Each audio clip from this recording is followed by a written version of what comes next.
નાકમાંથી લોહી નીકળ્યું તો આજુબાજુમાં હાજર વડીલોએ બાળકને માથું પાછળ ઝુકાવવા કહ્યું. બીજા વ્યક્તિની સલાહ હતી કે તેને સુવડાવી દો. જો તમે પણ આવું જ માનતા હો તો જાણી લો કે આ બંને પદ્ધતિ ખોટી છે. નસકોરી ફૂટવાથી ન તો માથું પાછળની તરફ ઝુકાવવું જોઈએ કે ન તો સૂઈ જવું જોઈએ. શું કરવું જોઈએ તે છે આજનો વિષય. નસકોરી ફૂટે ત્યારે પ્રાથમિક સારવાર. First aid for nose bleed.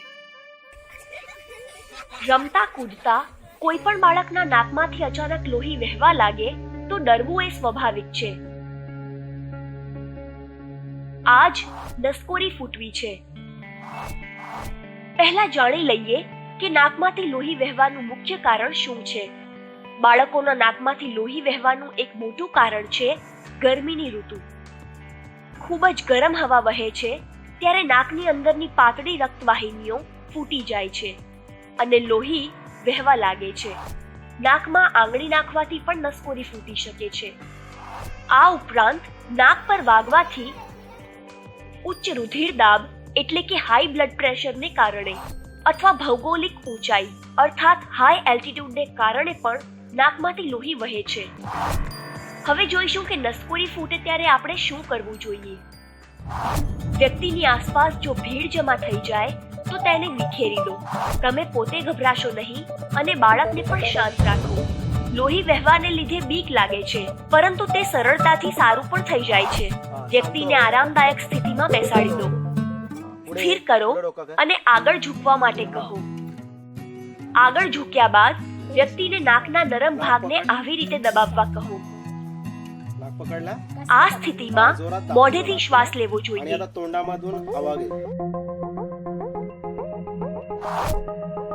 નાકના નરમ ભાગને 10 મિનિટ સુધી દબાવીને રાખો.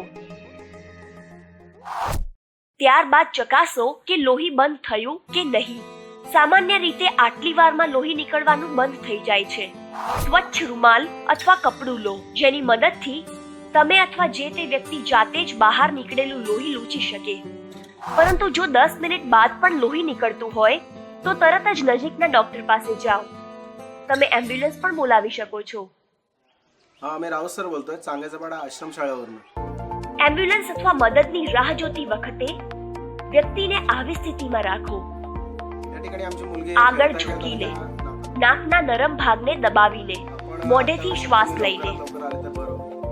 નાકમાંથી લોહી વહે ત્યારે પ્રાથમિક સારવારમાં તમે ઈચ્છો તો બરફની પોટલીથી પણ નાકના ઉપરી ભાગ પર ઠંડક આપી શકો છો. બરફને ક્યારેય સીધો ન લગાવો. નાકમાંથી લોહી વહેવાનું કારણ જો ઈજા અથવા માર હોય તો 10 મિનિટ બાદ લોહી બંધ થઈ જાય તો પણ ડોક્ટર પાસે તપાસ કરાવી લેવી હિતાવહ છે. તમે સાંભળ્યું જ હશે કે ઈલાજ કરતા તેનું નિવારણ વધારે સારું છે. Prevention is better than cure. તેથી ગરમીની ઋતુમાં સીધા સૂર્યપ્રકાશથી દૂર રહો. વધુમાં વધુ પાણી પીઓ. તમારી આસપાસની જગ્યાને હવાયુક્ત રાખો. હંમેશા યાદ રાખો કે પ્રાથમિક સારવાર માત્ર તાત્કાલિક રાહત માટે જ છે. દર્દીની ડોક્ટર પાસે તપાસ કરાવવી જરૂરી છે. આ સમજ સાથે ફરી એક વખત જોઈએ કે નસકોરી ફૂટે ત્યારે શું કરવું જોઈએ. જો ભીડ થઈ ગઈ હોય તો તેને હટાવી લો. ગભરાશો નહીં. પીડિતને પણ શાંત રાખો. પીડિતને સ્થિર કરો અને બેસવા માટે કહો. પીડિતે થોડું આગળ ઝૂકવું જોઈએ. આગળ ઝૂક્યા બાદ નાકના નરમ ભાગને દબાવી દેવો જોઈએ અને મોઢેથી શ્વાસ લેતા રહેવું જોઈએ. 10 મિનિટ બાદ ચકાસો કે લોહી બંધ થઈ ગયું છે કે નહીં. જો ના તો ડોક્ટરની પાસે લઈ જવાની વ્યવસ્થા કરો. હંમેશા યાદ રાખો કે નસકોરી ફૂટે ત્યારે ન તો પાછળ ઝૂકવું જોઈએ કે ન તો સૂઈ જવું જોઈએ. હવે હંમેશની જેમ તમારા માટે એક પ્રશ્ન અને એક કાર્ય. તમને શું લાગે છે કે નસકોરી ફૂટે ત્યારે આપણે નાકના નરમ ભાગને જ શા માટે દબાવી રાખીએ છીએ? કઠોર ભાગને શા માટે નહીં? તેનો જવાબ વિચારો. તમારા માટે કાર્ય છે. કલ્પના કરો કે તમારા સાથીની નસકોરી ફૂટી છે. રોલ પ્લે કરો અને તમે તેને કેવી રીતે પ્રાથમિક સારવાર આપશો તેના પર વિડીયો બનાવો અને અમને મોકલો.